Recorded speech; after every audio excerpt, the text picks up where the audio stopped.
So if you look at Mao discussing triangle building, it's in terms of the presence or absence of factors, presence, absence being opposites.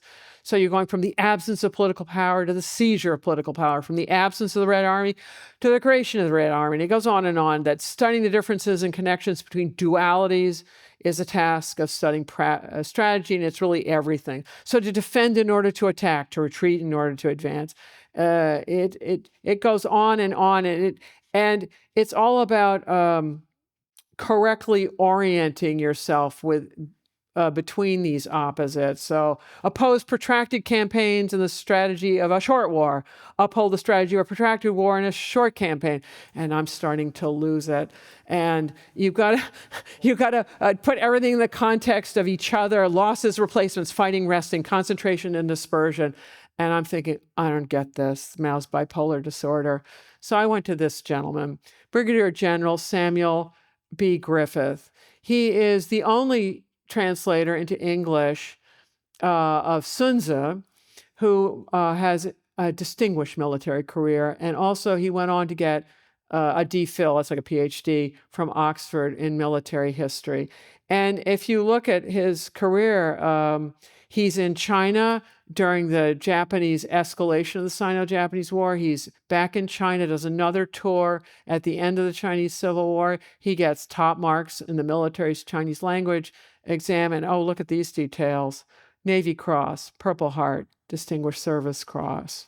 He's a distinguished man. And for retirement, he decides he's going to go get the Oxford degree, and he writes the translation of Sun Tzu. He is the only translator of Sun Tzu who translates Tzu Di as death ground. Other people, it's like, oh, I don't know, I can't remember the words, like, I don't know, contested ground, something else.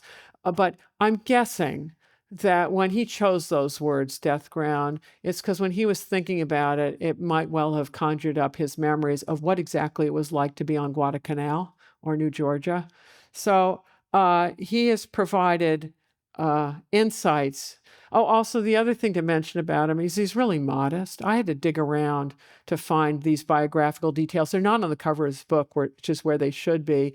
And his service to his country continues to this day because it's his translation that continues to educate officers now, what is it, over 40 years after his death. But here's his take. In every apparent disadvantage, some advantage is to be found. The yin is not wholly yin, and the yang is not wholly yang. It is only the wise general, said the Sun Tzu, who is able to recognize this fact and turn it to good account. And of course, Mao could, and he did.